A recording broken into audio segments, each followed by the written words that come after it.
Looking for a job is harder than it's ever been before, and nobody is talking about the system. I'm Alex, and this is Hammer Strikes. You can see it online, you can see it on TikTok, Instagram, pretty much any social media app. You see all of these kids who are brilliant. I'm talking engineers, computer science majors, online, and what are they doing? They're driving for Uber. They're cleaning pools, they're waiting tables. Why are there so many kids that are underemployed? Why are there so many people that are unemployed?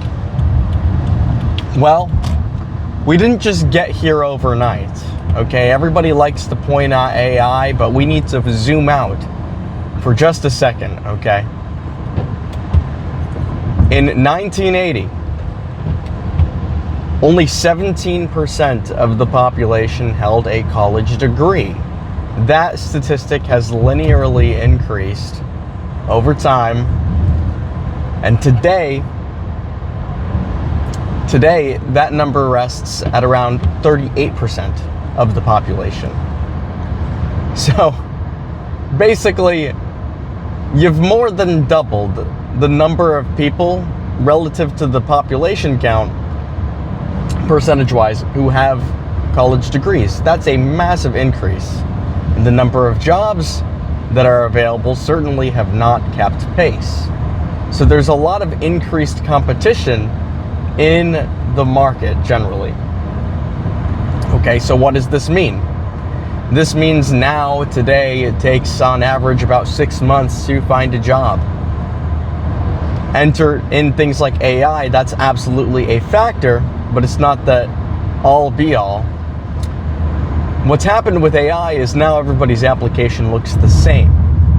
Okay, everybody has a perfect resume now. So things that used to differentiate you in the past, spending effort, spending time actually optimizing for a strong cover letter, for a strong resume, those used to have a high impact. Today, now everybody has an optimized resume. Everybody has an optimized cover letter. And people can apply using automation tools. So now basically any job that has any interest whatsoever has hundreds of applicants. Some of them, if it's say a remote job or a job at a desirable company, has thousands of applicants. So hiring managers, they don't know actually how to find the signal from the noise, because frankly there's just a lot of noise these days. There's a lot of it. So there you have it. You go from 1 in 6 people having a degree to 2 in 5 people having a degree over time. You insert things like AI, everybody looks the same now. It's very difficult to stand out. That has some pretty radical implications for employment in this country. And then you enter things like supply shocks, say the pandemic, different supply chain shocks. Incentives have shifted pretty significantly.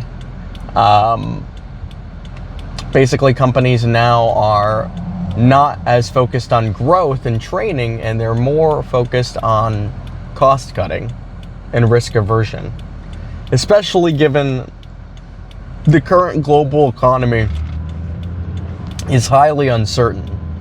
So even just a change, a shift over the last 5 years, increasing that entropy, increasing that uncertainty generally in the market, given things like global conflict, the pandemic, there's a large number of factors. But that's all to say that the volatility, the temperature has increased, and so there's just less hiring generally. So what can you do about this? That's really the question. How can you stand out? How can you push your signal through the noise? Well, you're not going to stand out on paper anymore, because nobody stands out on paper anymore. Everybody has some kind of metric or efficiency gain or cost cut on their resume that they can attribute to themselves. Everybody has some kind of, quantifiable goal, whether it's real or not, okay? The way that you need to stand out today is by optimizing signaling outside of paper, right? Making connections, actually shaking people's hands, seeing if you can make it into a job fair. Posting not just some text blurb on LinkedIn, post a video of yourself, okay? Post a video of yourself talking about your skills, your experience. There's not a lot of people doing that, okay? So putting yourself out there visibly is going to be the way that you stand out with this many candidates. Okay, the other way that you can stand out is maybe by building your own thing. Now, I know sometimes building things costs a lot of money, you need a lot of capital, you need an idea, you need something that has value. But listen, there are some pretty low barrier to entry business types that you can take on, okay?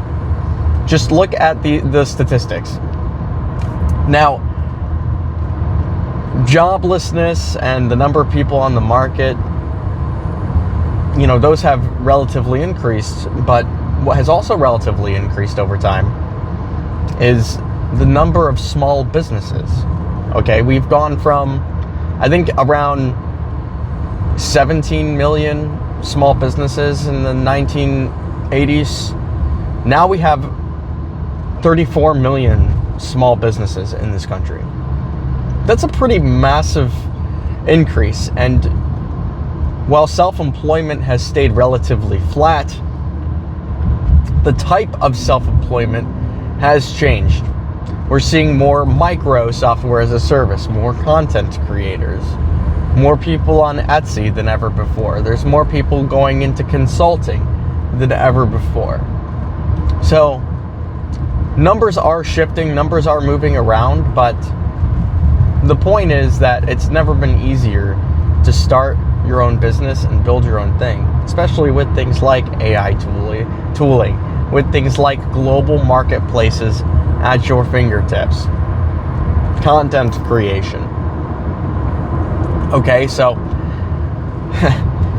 that's one solution. Now, I'm not saying that people that are struggling, looking for a job, they should just forego their job search and start their own business. No, I'm merely trying to recommend ways that you can cut through the noise. Okay, trying to build your own thing, trying to make videos of yourself, trying to actually meet people in person, talk to people at your church, at your gym, at your rec center. That's going to be the way to get noticed. That's going to be the way to actually build up towards some kind of upside that you don't currently have. You don't really have anything to lose, so you may as well just give it everything you've got. Try to be different. Okay. Now, where I see things going is I think over time there is going to be a shift. The market is broken right now. The shift is not going to come from corporations. Okay, I would not expect corporations to basically expand their payroll for individuals. I would not wait for that. I think what we're going to see happen is we're going to see an increased decentralizing, an increased decentralization of income.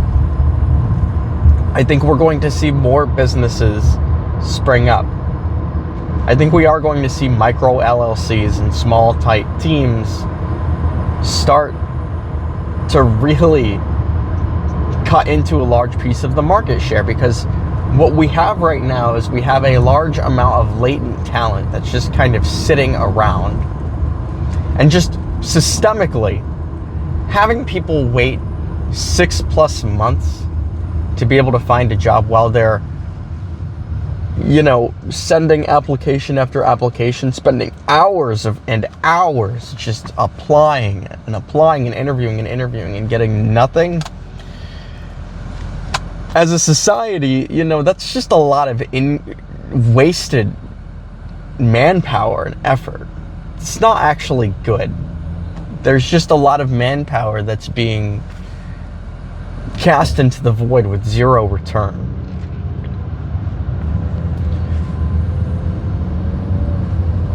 People typically do try to progress towards increased efficiency, increased optimization. We've seen that throughout all of human history. So, what's going to happen? I think that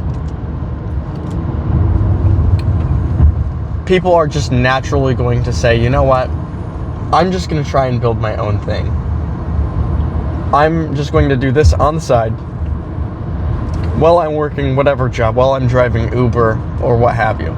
So we're going to have some more people who are scrappy, who are very high agency, who actually start picking that up, who start pursuing that. And they're going to bring some people up with them, okay? Not everybody's going to do that, but the ones who are successful, they'll start hiring some people as well to take on some tasking. So that's a part of the decentralization also.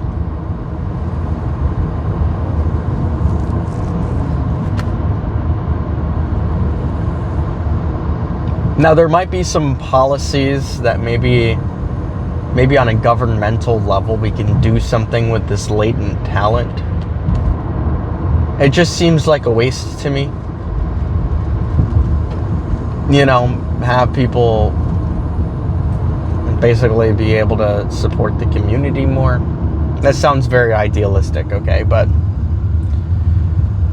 we could possibly have some kind of work program. That's not unheard of. There is historical precedence for those types of programs. Okay.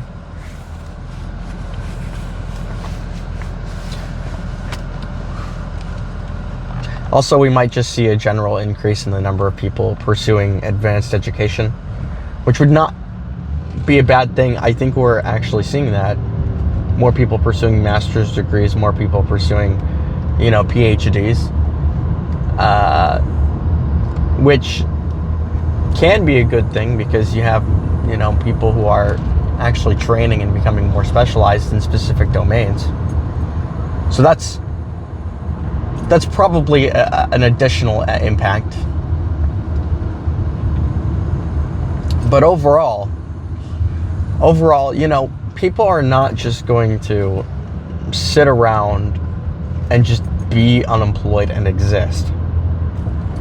All right, there's going to be a large push towards alternatives. There's going to be a large push towards building your own thing. And that is going to end up having a pretty large impact over time as things move forward. I'm Alex. This is Hammer Strikes.